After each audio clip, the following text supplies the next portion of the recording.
through the era of you stay at one agency for your entire career, but your entire career now, back then it could have just been 20 or 25 years depending on your retirement package, but now it's upwards of 35 years. To expect someone to only stay at one agency for 35 years is unrealistic. So I think we need to start being more open to the fact that people are going to leave. And I, as a leader, would prefer to, help my people grow because they're going to continue to be a connection for me later on. They're going to go out there in the world. They're going to be like, oh, you came from this lab. They're top notch over there. So hey there, my name's Ashley Church. And I'm Erin West. We were once newly promoted crime scene and latent print supervisors on mutual struggle buses as we both simultaneously tried to navigate through the challenges within our forensic units. Now we run a business where we create tools and resources that we wish we had had to make these transitions easier. We like to talk about the experiences we've had in the forensic field, the good, the bad, and the ugly, in the hopes to create awareness around these issues and move the needle forward to create positive change in the forensic community. So if you're a forensic professional, regardless of your years of experience, who's not afraid to dive into real, raw, and sometimes uncomfortable topics, you're in the right place. This is the Forensics Unfiltered podcast. Hello and welcome to Taboo Topics, where we talk about all the things in the forensic world, that people usually try to keep hush-hush, or it's just not kosher to talk about. So tonight we'll be talking about changing agencies and changing careers within forensics, both very taboo things that some people, feel uncomfortable to talk about with others in their agencies. Unfortunately, Erin will not be here tonight. Super sad. She was literally digging in the bottom of a lake today. You heard that right. She was digging at the bottom of the lake because they drained the lake. So yeah, she's pretty exhausted, which I think is pretty understandable. And so she is not going to be here for Taboo Topics Tuesdays. So it's just me. The first thing that I'm going to talk about is changing agencies. And that can be really awkward. Both Erin and I have gone through that. We've had, unique experiences, but I think a lot of it kind of mirrors in other agencies. You hear about it a lot, no matter if you're in a different state or county or whatever. So for me, I was moving to a sister agency, literally just one county over. And I can tell you, I definitely felt a lot of anxiety about going through that process, even just telling someone hey, I think I'm gonna apply to this other agency. I tried to keep it hush-hush, did not work out that way. Rumors fly real fast, right? Before I even had an interview, I was cornered and said, hey, I've heard from all of these people that I did not personally tell that you are going to this other agency. Why haven't you told me yet? And I hadn't even gone through the interview at that point. All I did was go take a tour, fill out the application, and I think I had just started maybe the background check. And not, I didn't do the voice stress test yet, hadn't even interviewed yet, and the news got out. So I think what's really important if you are a leader in forensics is if your employees feel uncomfortable coming to you and telling you, hey, I think I'm going to take this other direction in my career. Why? There's some people that just want to stay private, and that's, totally fine. But if it's a majority of your employees that try to keep everything hush-hush and under wraps until they're ready to turn in those 2 weeks, why? Erin has actually had the experience with one of her superiors where he actually encouraged her, wanted her to grow, knew she was going to grow out of the position that she was in, and he was actually a reference for her whenever she went to apply to other positions. And how awesome would that be to have one of your supervisors be completely aware of your intentions, and actually be a reference for you on your application. So I don't know if you've had any experiences with that. Hopefully, you have some really great relationships with your supervisors, and maybe you're in Erin's boat, but that wasn't the case for me. And it's mainly because you kind of witness what happens to other people whenever they turn in their 2 weeks and move on either to a different agency or a different career path or what have you. And I didn't feel that it was a positive environment for me to disclose that information, and so I didn't. And yeah, you kind of feel like a traitor sometimes, right? Maybe you witnessed other people getting some backlash during their last 2 weeks or however long, the stint is. So yeah, I would really, if you're a leader in the forensic community and you don't make it like an open environment for people to come to you with this information, maybe you need to do some internal work. That was just my experience, and it was just not very pleasant to go through that. Let me see if any of you guys have any questions. Why did you want to leave? Oh, so good question. The reason I wanted to leave, there's some things I probably won't disclose on here, but it had to do with the environment in the unit. But there's also some other personal reasons. So I did want to start a family. I wanted to kind of have like a slower call schedule. And that was something the other agency could offer me. Like they literally had maybe a third or a quarter of the call volume than I had currently. So that was very attractive for me. And something else, as far as like my experience moving to a sister agency, is I still had friends that worked at the original agency. And after I left, a few months down the road, I was hearing things that some people were saying, and they're like, oh, she claimed that she wanted to leave because she wanted to start a family, but she hasn't done that yet. And unbeknownst to them, we were actually having difficulty getting pregnant. So it took us about 7 months before we were able to get our first pregnancy test. But it's really disheartening, when you work at a former agency and they're still talking about you leaving, and it wasn't in a positive light, it was in a negative light. And so I think that's why a lot of people in the forensic community don't want to voice that they want to leave or that they're looking into leaving or why they're leaving, because the rumors are crazy. So anyway, that was, again, just kind of my unique experience as far as leaving an agency. I don't know if you guys feel the same way. Maybe you have had some similar experiences, but that was just my experience. So how would you combat the negativity? Sometimes the only thing you can do is to combat it is to control your own reaction to it. So you can't stop them from saying negative things, like that's their problem to deal with, but you can change your reaction and the stuff you're telling yourself. That's kind of how the approach that I took. I don't really have shame in how I did things because, I stayed true to myself, and it was a really good move for me. So I stand by my choices, and that's pretty much how the only way you can combat the negativity. So, if they're going to spread rumors and talk crap about you, you can't really control that. You can just control your own emotions and your own reactions to it. What is an effective way to do your research on an agency to know if they have a healthier work environment? Talk to the people that currently are in that agency now, and talk to the people that have left recently. And some of them, may not be so open, but some of them may tell you exactly how things are. And some people will be a little bit more blunt. Maybe they're very bitter. But if you're seeing a common theme for why people leave, there's probably some truth in that. I've always thought exit interviews were a good idea.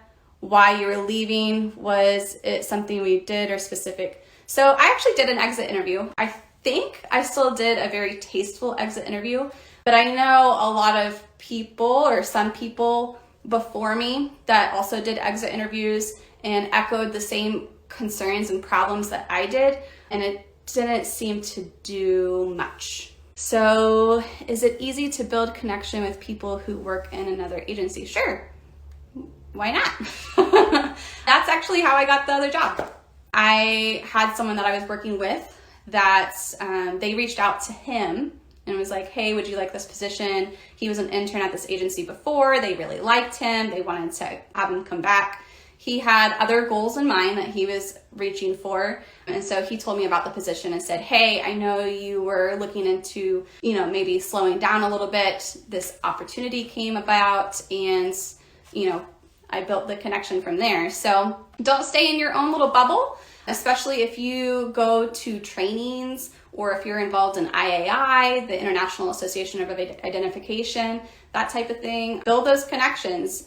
When you're in training, don't stay in your own little bubble. If someone invites you to go out to dinner or, be involved in some type of group activity, don't close yourself off, because you never know when you will utilize that connection later on in your career. So absolutely. It's easy to build connection with people if you are looking to do that.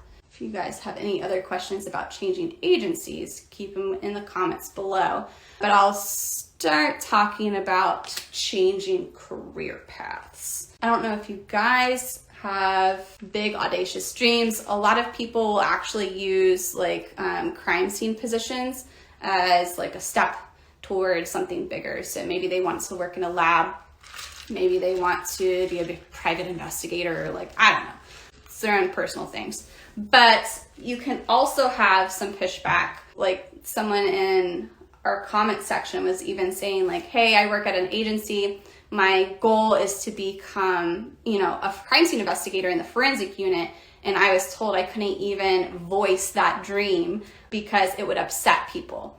That's crazy. But it happens, right? It even happens when you're inside of the forensic unit. If you tell people hey, I'm looking to promote to a different position within the agency. So maybe you want to be a digital forensic person. Maybe you want to be a latent print examiner. And some people feel like they can't even voice that because, you're going to leave this other unit short, whatever the drama is. And same thing if you are looking into going into something outside the agency. So if you want to go work in a state lab or a private lab, that's also taboo too, right? I've never actually worked in a lab setting, but I could imagine if you were, to tell someone I'm looking into going to the private side, people will probably give you some side looks for that too. So in my case, I did a hard left turn. I wasn't expecting it, but I started to become an instructor for trainings, forensic trainings. And then out of that became an entrepreneur. So that can be really different too. I would say in that instance, I felt like I had more support. I wasn't as afraid to voice my intentions. My hesitancy and my anxiety came from within, as far as a people pleaser. For me, if I know I'm about to disappoint someone or upset them, that's when I have anxiety, because I don't want to disappoint or upset them. So in that case, I didn't feel like my superiors would be resentful. I just knew internally oh, this is gonna feel really awkward because I'm about to disappoint them. I'm about to leave the agency. And it had nothing to do with, it had more personal things to do with that. But whenever I became a forensic instructor, I had a lot of imposter syndrome going on. Kind of who am I to be able to teach classes? I had it in my head oh, I don't even know if I have that many years, enough years. What's enough years? I don't know, to be credible. Who am I to be able to do this? So there was definitely a lot of internal anxiety going on because of that. And as well as finances. So someone also mentioned with my government job, I have all these benefits and retirement. That's what my comfort zone was too, right? I was fed from a very young age, the thing to do is go get a government job with benefits and a retirement. And so it felt really strange to go against that. And I have learned, as scary as it is, when you're in that sink or swim, you will find a way. You will find a way. So, even though I don't have a traditional job now, we still have health insurance and benefits. We're creating our own financial gains in other ways. and not really super dependent on being in a government job. So if you were looking into maybe the private sector, I don't know much about that because I haven't worked in the private sector, but I would imagine that, you know, even if they don't have the same traditional benefits as a government job, you can still make it work. You can make it work for sure. So let me go through some of these questions. I watched one of your older topics that caught my attention was that most agencies won't recognize if you have a master's degree. After obtaining my bachelor's, should I not aim for my master's degree? So this is not really on this topic, but you can still get a job with a bachelor's. We had masters, so you are competing with people that have masters too. That's more of a personal decision. I don't want you to go in debt trying to get into this career because it doesn't pay a whole lot. So like, you know, don't go spend tens of thousands of dollars or like get loans and then be very disappointed with the salary. When you say private sector, do you mean in a field of forensics too? I thought forensics doesn't have private companies. Yes. So in Florida, for instance, we use DNA Labs Internationals. So they are a private lab and they do their own DNA testing. And even our state lab, they would outsource to that private lab as well. I think they outsourced to one other company, Florida did. Florida Department of Law Enforcement, FDLE, outsourced to DNA Labs International and one other DNA private company. But yeah, those definitely do exist. And I'm pretty sure in Texas, they've also privatized like crime scene units too. That is what I mean by the private sector. Someone says 100% accurate. I'm in a lab. Can anyone go from CSI to pathologist without going back to school? I don't know. I think what you mean with pathologist is you're either talking about working in the morgue. So some states use a medical examiner, and I know you have to have a medical degree for that. So yeah, you'd have to go back to school. But some coroner states, you don't have to have that level of education. So, oh, that's the other one. We outsource to Bode here in Maryland. Yeah. And then someone else outsources to Perks when they get behind. So those labs definitely do exist. And I wouldn't be surprised because so many states are so backlogged. Like when you hear about people waiting like 1 or 2 years for homicide evidence to be analyzed, that's a problem. So I think you might see some more private labs pop up just to fill in those gaps, which I think is great as long as, you know, they're kosher with their practices. In a peer review, I received a comment to stop focusing so much on my future. That's so bad. How do I deal with such comments? I mean, you just let it roll off your back, right? It is your life, your life. No one can tell you to stifle your dreams. If you want to listen to that, that's one thing, but I'm here to tell you, like, I think being around someone like Erin has helped me so much because she, like, any opportunity, she's like, yeah, sure, we'll try it. We can do that. And at first, when we started this company, those dreams felt way too big. I was like, oh no, we need to like keep it inside this box. This is the only bubble that I know.